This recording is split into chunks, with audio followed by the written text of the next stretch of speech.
Hello, assalamu alaikum.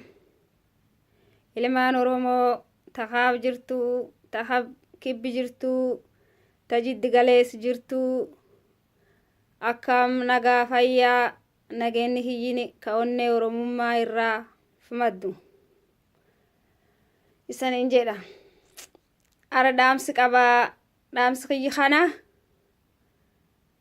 qeerroo Oromoo addi bilisummaa Oromoo uummata Oromoo biraan naagawa. Dhaamsi hiyyini ani sabii baaliiti.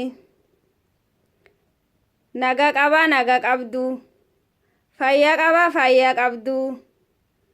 Qeerroo Oromoo oboo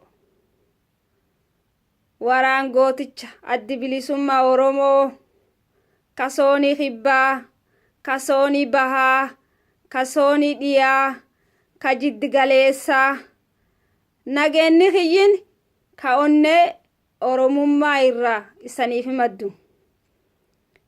Qar waan isaniin jedhe duraatti Rabbi isanii kadhadha. Gufuun isaniin dhayin, qoraattiin isaniin dhayin, karaan isan baatan, fuloon isan baatan, fuloo milkii tayoo isan, fula isan baatan cuf Rabbiin maleekaan Rabbi harkisan qabdee mirgi keessaniif bita keessanillee maleekaan Rabbi adeemtuuti yoo injifattan malee isaniin injifatini isaniin jedha. Tahaaba hibbi jirta jiddi galeessi jirtu. Qeerroo Oromoo woboo gaachan uummata Oromoo fayyanaaf tawaa naganaaf tawaa nagaan naa jiraadha.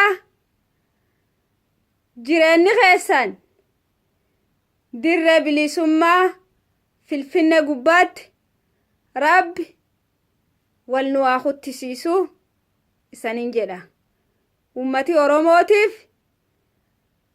addi bilisummaa Oromoo qeerroo Oromoo isan duuban jira.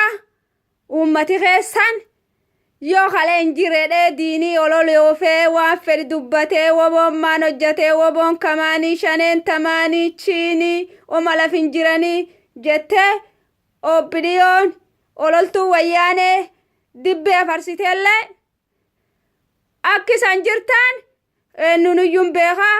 Uummati Oromoo hin beekaa. Kaabaaf kibba abdiin teenna Rabbiif isani. Abdiin teen gaachan uummata Oromoo qeerroo Oromoo addi bilisummaa Oromooti. Rabbi waliin abdiin teen isani isan abdanne Rabbi waliin tokkummaan teen tokkummaa uummata Oromoo ta addi bilisummaa Oromoo qeerroo Oromoo waliin Rabbi nu haa bilisoomsu. Fayyaa naa tawaa naa galatooma ubii lisaniin buyini qeerrotiyyaa ilmaan ayyaa dawoo teessan dawoo nagaatii isaniin jedhaa nagaatti.